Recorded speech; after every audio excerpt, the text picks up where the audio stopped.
I decided not to apply to be commissioned as an officer because I felt I could do more as an enlisted. Women truly have been serving in amazing fields across the nation, across the world. That women serve in combat. Women are commanders. Women are in charge of a lot of organizations and companies and things. We're running things. We're evolved. We are grateful for all the men and women who have served and continue to serve our nation. In this special presentation of Life in the Carolinas, we honor women in service. Their voice is strong. Their contributions are significant. Their selfless dedication is undeniable. And for this, we are forever thankful.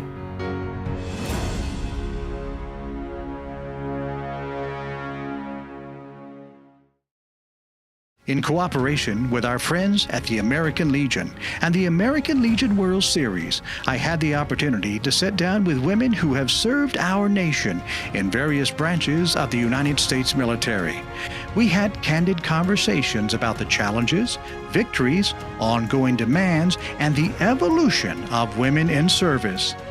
These veterans embody the spirit of more than 1.8 million women who have served our nation, starting from the Spanish-American War to our current military. You're now the immediate past commander. Yes, sir.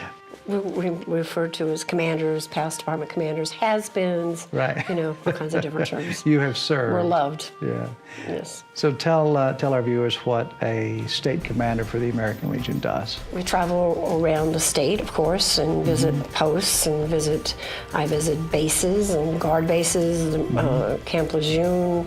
We do workshops, and we work with our committees and commissions to help them with membership or our Americanism. We just do a lot of different things. Tell me about where you were born and raised, and then how you discovered the military. Well, I was born and raised in Washington State. I was a tomboy, so I learned to fish by the time I was 6 years old. I learned to gut my own fish before I was 7. My dad was in the Army, so that's my contact as far as the military. So the military for you was not just an opportunity to serve your country, but to serve your family and provide. Yes, my community, everybody. Right. So you're in for 3 years. I was in basic training when Vietnam ended. So part of your life involves taking care of other people. I just can't imagine doing anything else. And when it comes to the military, and I was in Iraq in 2004, Afghanistan in 2011 and 12. When 9/11 happened, everything changed. How long did you work in this area? Of aeromedical? Right. 13 years. In fact, April of 2012, 2 months before I went home, Sergeant Travis Mills is his name, came off a helicopter, and he lost all 4, both his arms and his legs, and some of them were hanging just by bones and tissues, but he lost them all. Blood everywhere. I'd never seen so much blood in my life. And here's this man that 10 minutes earlier, he stood about 6'3" or 4, I don't know, he was a big, tall guy, and he kept asking about his men. And those stories are real. People don't really understand that kind of thing really actually happens. He is a motivational speaker, so he's amazing. He's an amazing man, father, son, husband. What you would think would be a stopper for most people was just a start for him. You were really, really making a difference. Had a purpose. Do you think about these things now? Is it something that's difficult? Well, I have severe PTSD. So, especially with the incident with Travis Mills, I just hadn't seen that kind of thing, like that to that extent. Let us know what it is and what it does to us. PTSD is post-traumatic stress syndrome, and everybody reacts to stress and trauma differently. I know for myself, when I got diagnosed with it, I said, oh, that's great. I was weak, and while I was on duty, I had it very well. Because if you went for any kind of help, even after our friends committed suicide, and I wanted just to go talk to a therapist or a social worker or something that was on the base, fine. But if you did that, we lost our wings. We couldn't do our jobs anymore. Thought I had it controlled until I had to retire. So you mean after going through service all these years, and then you push it back. So it's suppressed. Yes. And now you're retired, and now it shows its head. Ugly head, because you don't have a purpose. What do I do? And then for me, right after I got back in May. Two of my friends that were in Afghanistan with me, Robbie Cannon, Joe McCormick, pilot, Paul McHale, pilot, and Ryan David. The thing about the Air National Guard is we also do fight fires. So our aircraft and our loadmasters, they get up in the air and they'll, wherever there's a fire, they go. Our front end crews in two of our aircraft, MAF 7 and MAF 8, was sent to, they stationed out of Colorado but flew into South Dakota, fighting fires in South Dakota. That plane went down and all four of them died. And then October, my nephew was killed.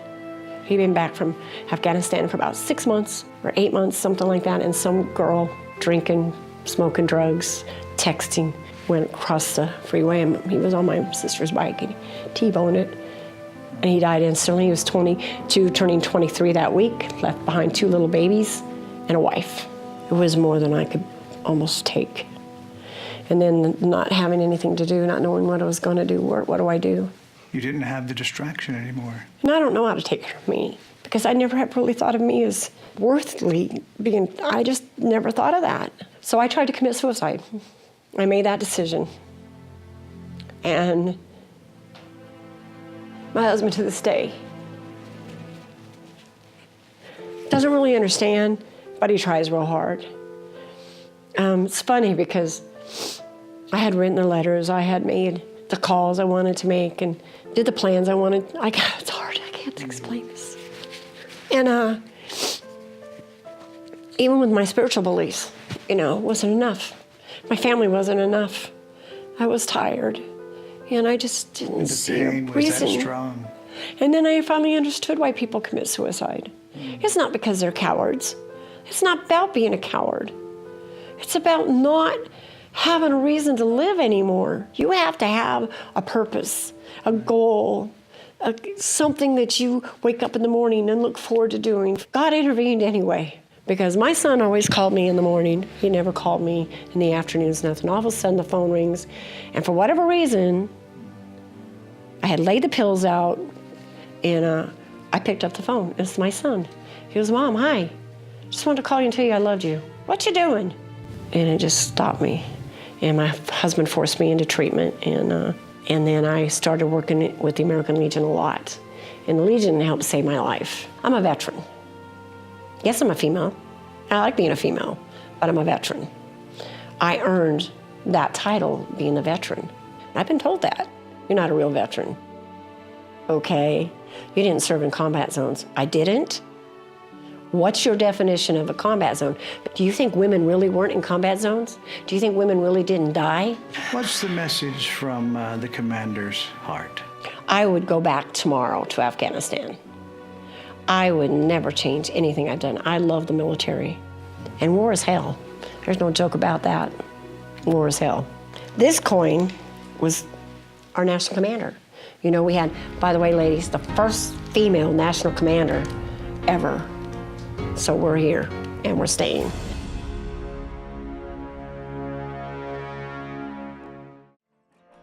If you're struggling with thoughts of suicide, there is hope and there is help. You matter.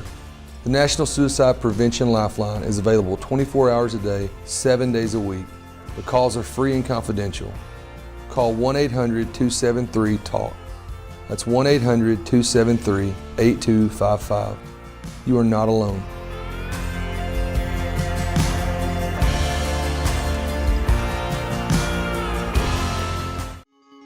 Before they could vote for president, women were joining the American Legion, where a veteran is a veteran, regardless of rank, race, or gender.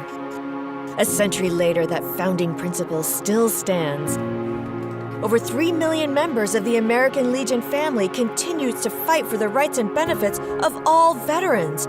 You can stand with us, be a member of the American Legion family, and support our nation's veterans.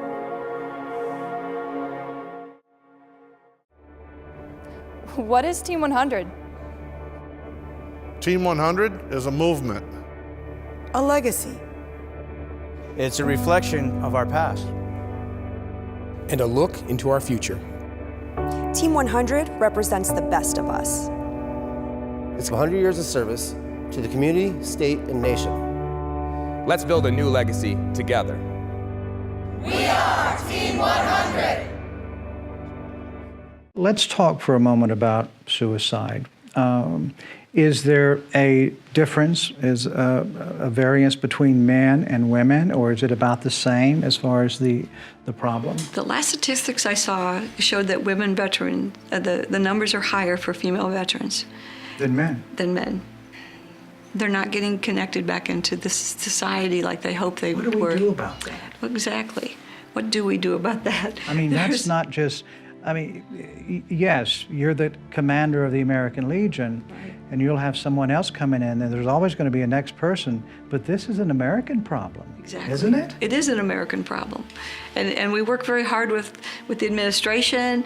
We storm the Hill as often as we possibly can, and we try to get connected with our legislators from all across the nation. I got the opportunity to read the book, The Hello Girls, which is about World War I phone operators who were over in Europe making those phone connections so that orders could get passed down to our men out in the field. Now, they say women weren't in combat. Now, those women were out in those fields, and there were bombs going off very close to them. The same with our World War II women who were out there being operators, nurses, secretaries, all of that work right up until the current time. Women truly have been serving in amazing fields across the nation, across the world.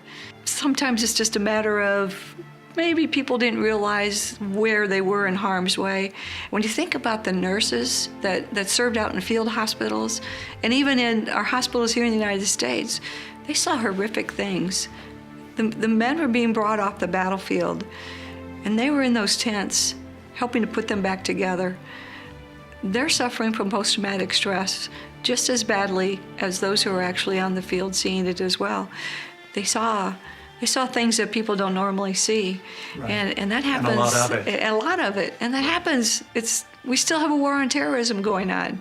We still have doctors and nurses, male and female, who are seeing horrific things, or having to help get our troops through those horrific things. When I was in school, I didn't care for history much. This year as National Commander, being able to travel, meet so many veterans, male and female, and listen to the stories, the differences that our men and women in uniform have made to this nation. What were some of those interactions that you had with other female veterans as you traveled from state to state? Are there certain concerns or issues that we should think about a little bit more? Well, a lot of the female veterans that I have met, they don't necessarily identify themselves as veterans. So that becomes one of our biggest pushes is when we ask a female, are you a veteran? They may say no, but if you ask, have you ever served in uniform? They're more apt to say yes. A lot of them feel that having served in uniform but not serving in combat or not serving in certain roles doesn't give them the right to call themselves a veteran, but they are. If they served in uniform, they are a veteran. And then we have some female veterans who may be homeless, living on the street, and they may have children. So they're afraid to identify themselves as needing assistance because they're afraid their children might get taken away from them. And as I've traveled, there are a lot of homeless veteran shelters out there, but they're not set up for families. So there's a lot of women who are out there who may be living in a car, maybe living on somebody's couch. Even now? Even now, yes. So we have female veterans. Yes. Women who have served our nation in one of our branches, and they're now homeless. They are. There was a moment in the life of a lady from Iowa that she realized one day, hey, I possibly could become the national commander. At that very moment, if you could tell me what that was like, what happened? How did that happen? When it finally clicked in me that it was probably going to happen, I had to sit down and I almost hyperventilated. I was like, oh my gosh, this really might be happening. See, women have been in leadership position in the American Legion for years, but to be the first female to hold the position of national commander, wow. It sort of takes your breath away. I didn't start out being in the Legion thinking I'm going to be National Commander someday. I got into the American Legion because I loved the grassroots work that we did each and every day. To me, it was one of those things where greatness was thrusted upon me. And it is such an honor to serve as National Commander, male or female, but to be the one who actually is the first female. It's been amazing.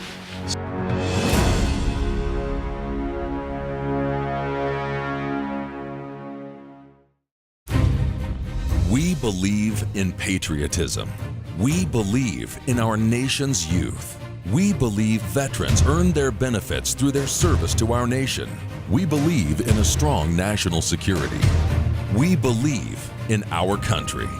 For 100 years, veterans have been impacting our nation through the American Legion, and we believe it makes a difference. If you believe, learn more at legion.org/webelieve. When disaster strikes, the American Legion acts. The National Emergency Fund provides immediate cash to veterans when they need it, where they need it. Hurricanes, tornadoes, wildfires, floods. The American Legion is ready to brighten up the darkest hours thanks to your generous gift. Visit legion.org/donate or call 1-800-433-3318. The American Legion World Series has become a summer tradition in the Carolinas. More than 4,000 American Legion Post teams across the country compete for a chance to travel to Shelby, North Carolina for the multi-day, patriotic, fun-filled American Legion World Series. Make this great American event part of your family tradition. Learn more at AmericanLegionWorldSeries.com. If you would, let's get started by telling me about your life, just a little about your life growing up and how you became inspired to get into the military. It started with my dad and his service. My dad was World War II veteran. I always grew up knowing that I could be anybody that I wanted to be. That's the way that they pretty much brought me up. So no limitations? There was none. My dad was also a Legionnaire. Only was allowed to wear his cap for 3 minutes. He said, well, if you want to be a Legionnaire, you would have to, serve your country just like I did. But what greater love was it for a person to lay down their life for a freedom that they believed in? And because of my teaching, and the programs that the American Legion had me in, the children and youth programs, that really inspired me, with my parents through the civil rights, through community service, not only service in my community, but also with the state.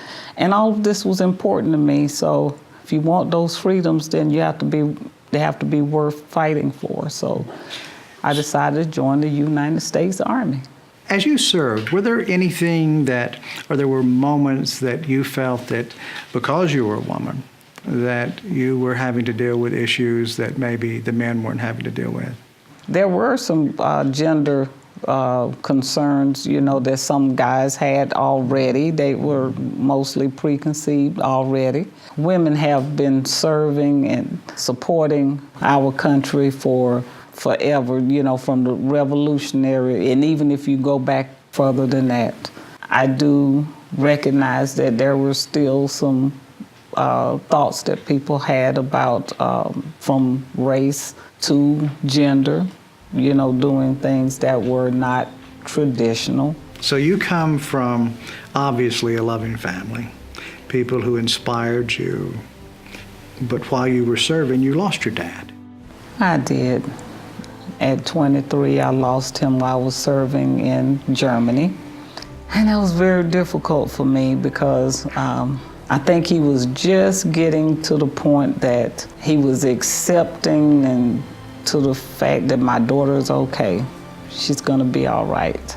Being a combat veteran myself now, it had made me understand more about my dad and his service in World War II, the things that he did not want to sit on the porch and talk about. He's not here to hear or to know that I have some of those memories too of my own, in my own service in combat. He didn't get to see you become the first African American commander for the state of North Carolina for the American Legion. He didn't. What would he have said?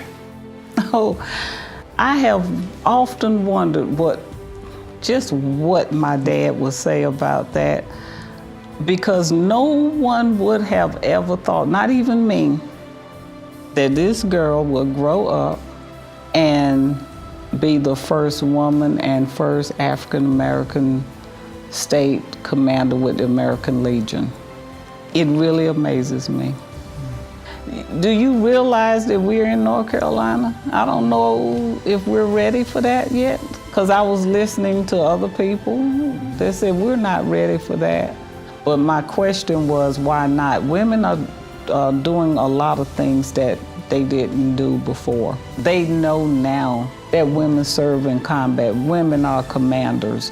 Women are in charge of a lot of organizations and companies and things. We're running things, we're evolved. But then you have some that feel like that maybe you don't need to do that because it's still, we're not ready. Yes, we are ready. Walk me through your emotions and your feelings when it was officially announced and you were chosen.